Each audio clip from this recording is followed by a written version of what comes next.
Hey guys, it's me, Charles Francis from Ground Level Coaching, and I want to jump up in here today because something came to my mind, and I always like to capture things when they come into my mind, even though I'm driving to work, so I'm not looking at the camera, I'm looking straight ahead. I haven't got my hand on any device, so don't no one accusing me of not focusing on the road.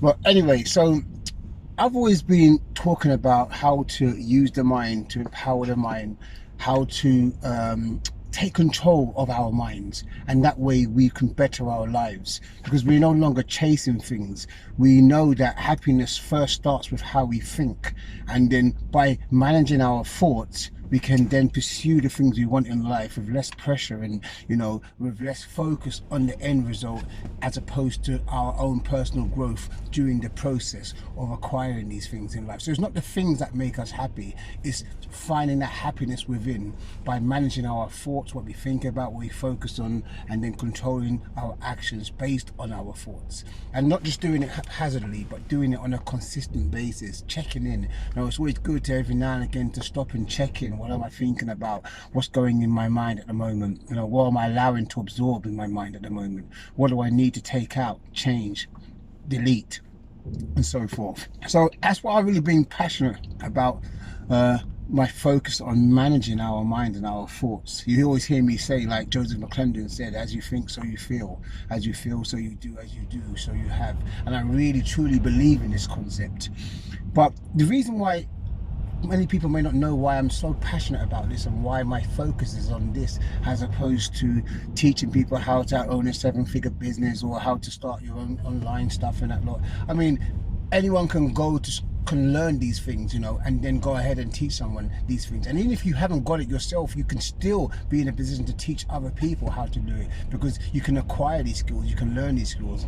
But the reason why I'm so passionate about managing your mind is because I think basically because for me, I've seen it firsthand evidence for myself how it has transformed my life. Many people that didn't know me, that don't know how I was back in the days, I really went kind of from nothing to something.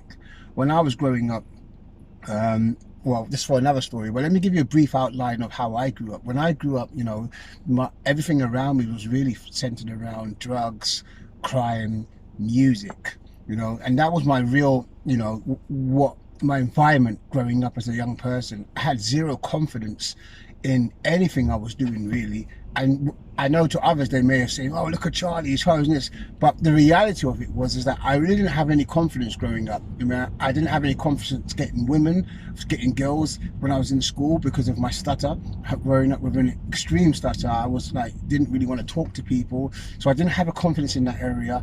I didn't have confidence in getting a job or anything because I just didn't think I grew up in that way. I felt that my life wasn't destined for that because I'd never seen that. Obviously, we came from a very poor family, so we didn't really. I didn't believe that could ever be my reality. So I never pursued anything like that. So really, I kind of hooked on to what was around me at that time. And obviously, a lot of people of my generation growing up in the States, they know what was going on in the States. It was mostly around drugs and crime and so forth. So really, that was what I hooked on to. And that was where I got my sense of worth, self-worth, selling drugs and that lot. I felt, that was where I peaked. That was where I felt I was at my element, so to speak.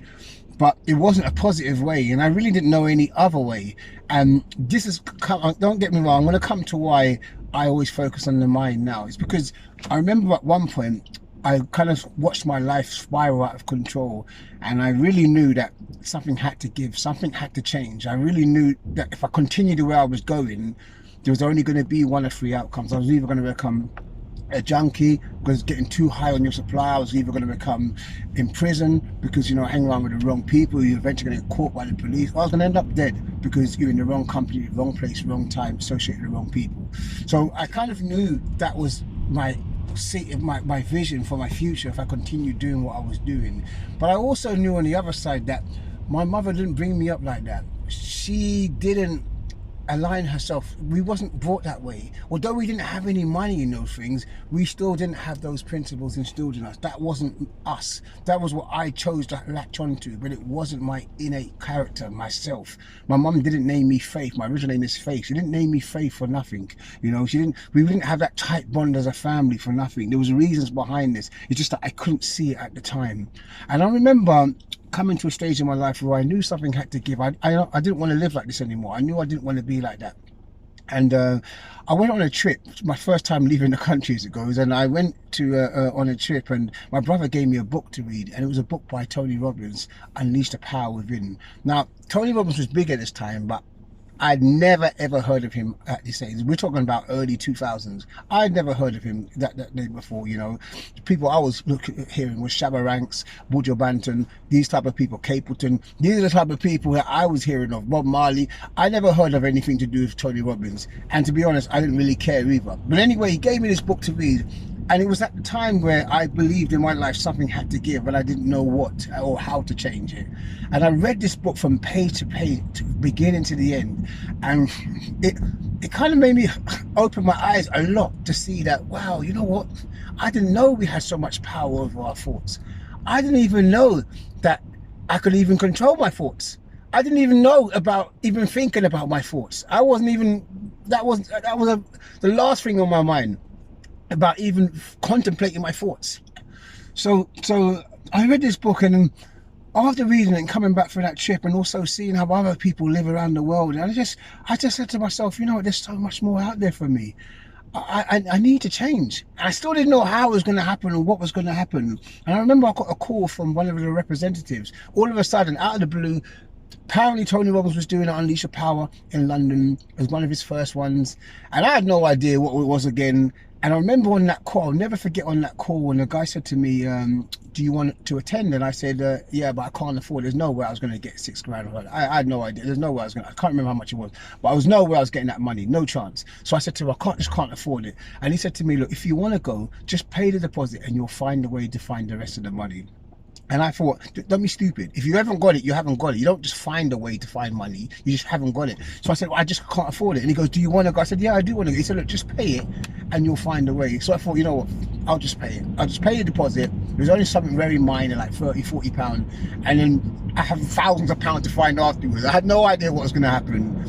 I still don't know up until this day how it happened, but all I do know is I ended up finding myself there. For some way or the other, I think he enabled me to pay installments and then further installments. But whatever happened, I ended up finding myself going on Unleash the Power. And I remember in this hall, there was thousands of people waiting to go in. And I was just like a needle in a haystack. I was just like a lost sheep.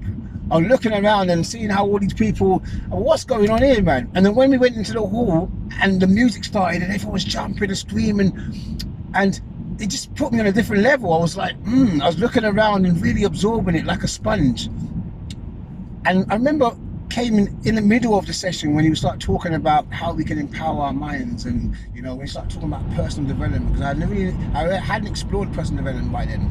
Now when he started talking about that, and I remember looking around, and it was really emotional for me. It was really emotional time, because I looked around and I didn't see any black people.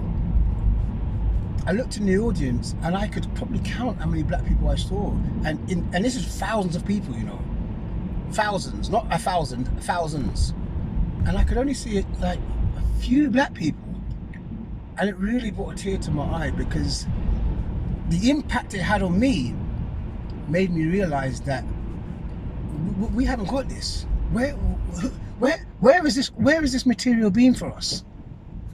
What would have happened if I had got that years ago, this material? How different would my life have been?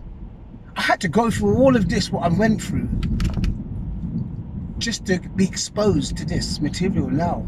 And I'm looking at it and I'm thinking to myself, my friends, the people, my peers, we don't got this information.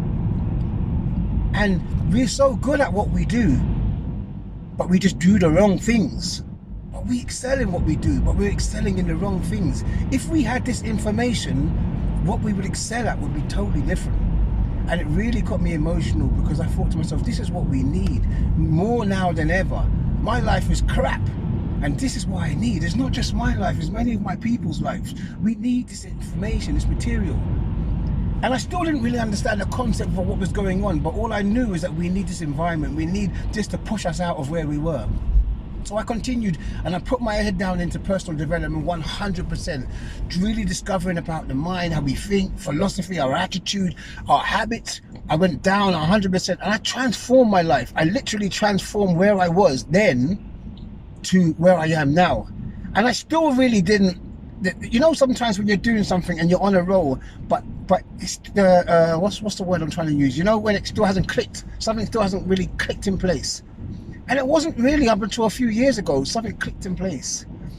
And that's something, for me, that clicked. Because I remember I was going to seminar after seminar, reading book after book, attending workshop after workshop, and they were all saying the same thing. And I was like, hold on, these guys are all saying the same thing, but how comes it's not transferring into my life?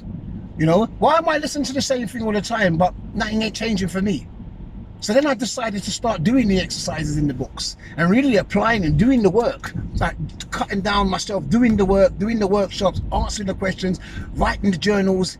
And that did a major empowerment to me. It done major difference, the world of difference in my absorption of what I was learning. But it still hadn't, the penny still hadn't dropped. The penny still hadn't dropped. And I tell you, a few years ago when the penny dropped, and the penny dropped when I realized, hey man, it is all about me managing my thoughts. It is all about me managing how I think. Because when I studied NLP and all this mind stuff, and I realized that we only see the world through our eyes. It doesn't matter what goes on and what people do and don't do. You're only going to see it through the perimeters of how you see it through your eyes. And your eyes, the meaning you give things through your eyes, the interpretation you give things, the understanding you give to things through your eyes comes from how you think. It comes from your mind, how you think. And we don't have absolute control over how we think, because in a sense where we're influenced by many things that go on around us. We're influenced by the things that come in our way, that we allow to inflict on our mind and absorb through our mind. We're influenced by these things. But being influenced doesn't mean that it has ultimate control over the end result. So yes, we are influenced by these things, but if we exercise our right to control our mind, then we can decipher what's good and what's not good. We can delete what we don't want, what's not empowering. We can focus more and put more onto project the things that do empower us, that put us above where we used to be, that help us grow, you know. And this was the key. This was the key. The key was not just allowing my mind just to go and think for itself, but directing my mind so it is directly in focus with what I want to achieve in life. And that was the penny when it dropped. And when I realized that, I realized there was no stopping me. There was no stopping me, because I am the one who decides what I want to think about. I am the one who decides what I want to put in the forefront of my thoughts and my mind to make me have a fantastic day, a fantastic week, month, year, and shape the life I want to live. So guys, this is why I'm so passionate about you managing your thoughts. As you think, so you will feel, and as you feel, it will determine what you will do, and what you do gives you the results in your life. Guys, stay blessed, stay beautiful. I know I went on a little rant there, but it wasn't just a rant for the rant's sake. It was a rant for you to understand the significance of managing your thoughts, and why this is what I am all about, and this is my brand of why I want to the message I want to get to people that listen to me. Guys, stay blessed, stay beautiful. This world is amazing. It's absolutely amazing. Every day you wake up, your heart beats. Say thank you, I'm alive. Call your best friend, your neighbor, your partner, whatever. If she's alive, thank you, they're alive as well. This world is beautiful. You guys are beautiful. Stay blessed, stay beautiful. I'm out. Peace.